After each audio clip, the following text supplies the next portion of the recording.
Hi, my name is Nobie Mitchell. I am a Georgia volunteer ship counselor.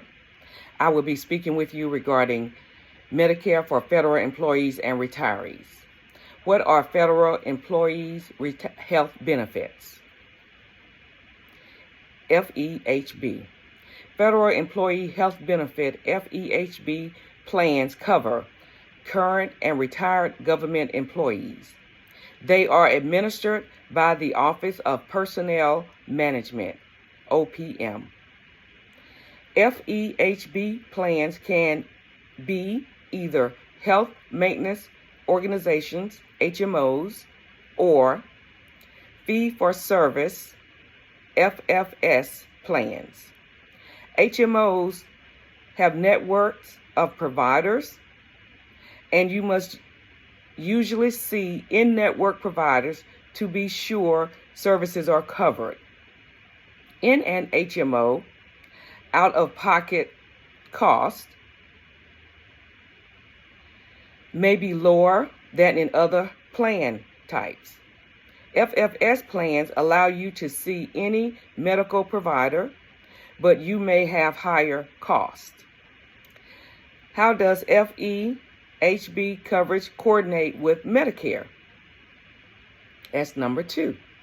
FEHB plans follow some of the same coordination benefits, rules for delaying Medicare enrollment as non-federal job-based insurance and retiree insurance, with a few important exceptions. Because you or your spouse worked for the federal government, an employer with 100 plus employees, FEHB is always primary during active employment. Additionally, if you meet other requirements, you will have a special enrollment period, SEP, to enroll in Part B when you are no longer covered by FEHB insurance-based or current work. If you are entitled to FEHB retiree insurance based on your or your spouse's previous job, you do not have an SEP. When you become Medicare eligible, you can decide to keep FEHB and enroll in Medicare Parts A and B, disenroll from your FEHB coverage and enroll in Medicare Parts A and B, turn down Medicare Part B, enroll in Medicare Part A, and keep FEHB. Unlike other retiree insurance, FEHB will pay primary if you do not enroll in Part B. Therefore, in any of these cases, you will have primary coverage. However, you should consider each option and your health insurance needs before deciding whether to delay Medicare enrollment. Number 3, how should I decide whether to enroll in Medicare with FEHB? Federal Employee Health Benefits plans continue paying primary for retirees who do not enroll in Medicare Part B. FEHB is only secondary if you enroll in Part B. Whether to enroll in Part B or use FEHB as a primary coverage is a personal decision based on your individual circumstances. You should look at the cost and benefits of each insurance plan and make the choice that's best for you. Questions to consider and include: which forms of insurance do your providers take? What kind of services do you use regularly? Which coverage offers the flexibility you need? If you decide to enroll in Part B, you should do so within 8 months after you no longer have FEHB coverage from your current employment. Review your FEHB plan brochure for more details. Note that you may be able to enroll in FEHB again if you disenroll. If you stay enrolled in FEHB and also take part in B, Medicare will be primary. FEHB may cover your Medicare cost sharing, deductibles, copayments, coinsurance. If you stay enrolled in FEHB and do not enroll in Part B, your FEHB plan will continue providing the same coverage it did when you were actively employed. Note that some individuals choose to enroll in Part A because it is a premium-free but turn down Part B because of the additional monthly premium. Those who want to enroll in Part B in the future may face penalties and have to wait to enroll during the General Enrollment Period, GEP. Note, if you keep FEHB, you must continue paying full FEHB premiums, regardless of whether you take Medicare. Remember, FEHB plans offer HMO and FFS options. FEHB HMO plans have networks of providers and facilities. FFS plans allow you to see any provider, but you may have to pay higher costs. You should also compare the cost and benefits of your FEHB drug coverage and Part D to decide which best suits your needs.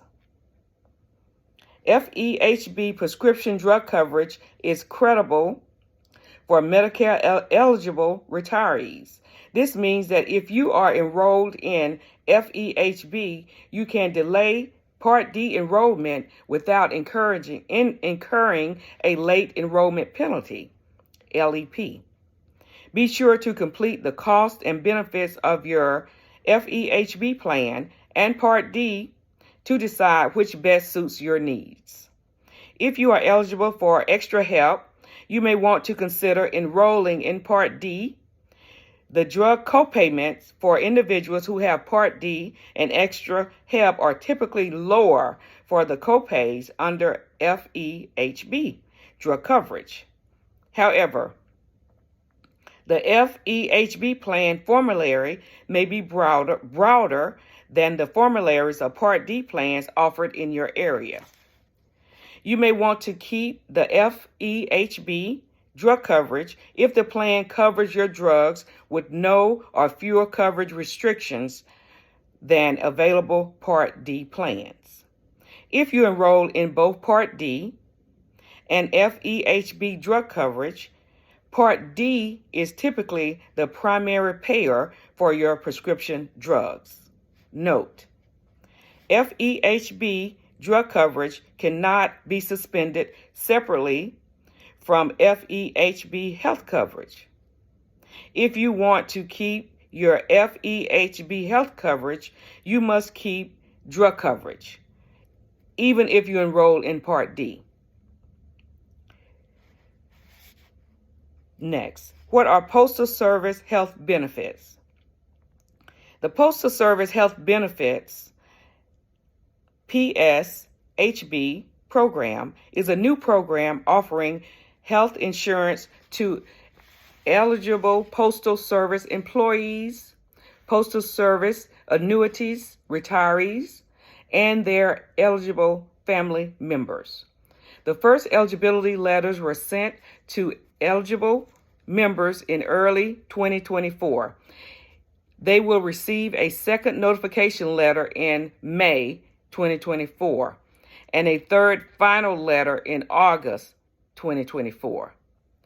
PSHB will replace FEHB coverage for these eligible groups starting in 2025.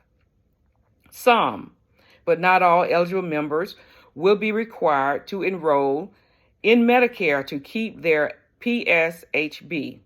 Those who are required to enroll in Medicare are active employees under age 64 as of 12/31/24, who are participating in FEHB as of 12/24, coverage family members of annuitants when the primary FEHB enrollee is enrolled in Medicare Part B. Note that those who are enrolled in Medicare Part B as of 1/1/25 must remain enrolled in order to continue participating in the FEHB program. Those who are not required to enroll in Medicare are annuitants, retirees who retired on or before 12/31/24 and who are participating in FEHB as of 12/31/24. Covered family members of annuitants who are participating in FEHB as of 12/31/24, unless primary FEHB enrollee is enrolled in Medicare Part B. Active employees age 64 or older as of 12/31/24 who are participating in FEHB as of 12/31/24. Some postal annuitants eligible for FEHB may still wish to enroll in Medicare as they transition from FEHB to FEHB. Even if they are not required to enroll, enrolling in Medicare Part B may reduce a beneficiary's overall cost for health care expenses.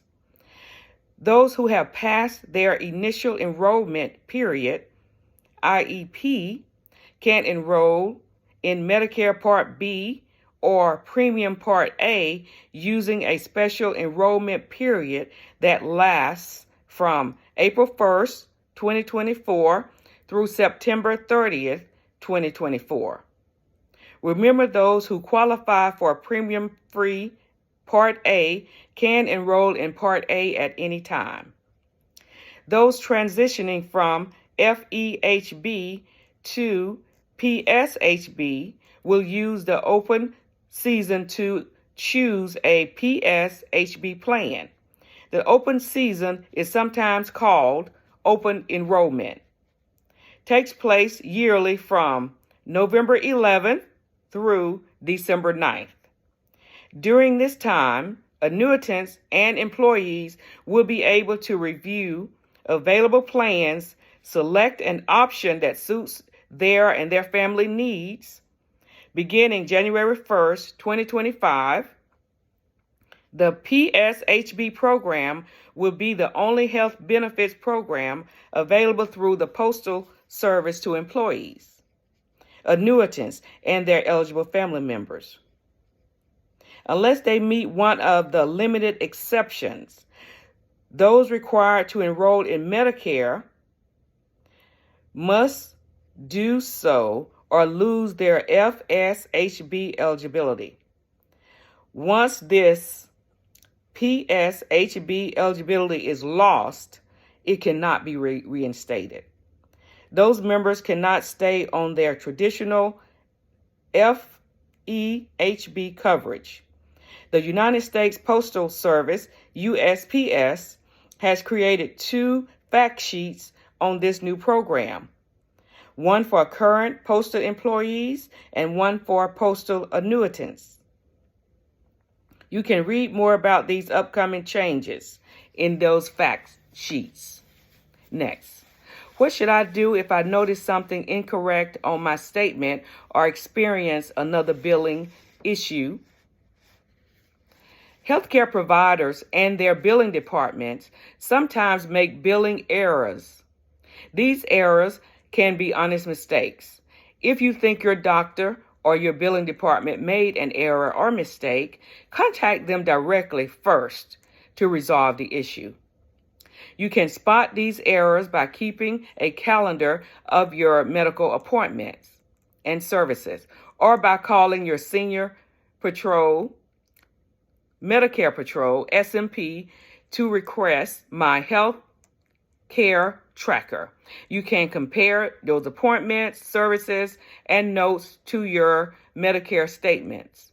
If you have original Medicare, you should receive a Medicare Summary Notice, SMPs, SMNs, Medicare Summary Notice, SMNs. If you have a Medicare Advantage Plan or Part D plan, you should receive an Explanation of Benefits, EOB. If something does not seem right, remember to first call your provider. For example, you may see on your statement that your provider billed Medicare for an office visit on a day you did not see them, or you may see that your provider billed for a service that was different than what you actually received. If your doctor or billing department made a billing error, they should correct it. A pattern of errors made by a doctor or other healthcare provider, if not corrected, should be considered a red flag for potential fraud or abuse. If you cannot resolve the issue with your provider, or if you notice a pattern of errors, you should contact your local senior Medicare patrol, SMP. They can assist you in trying to resolve the error. The role of the SMP also is to help you identify Medicare fraud, errors, or abuse, and help you report potential fraud to the correct authorities. Who can I contact to help with more questions?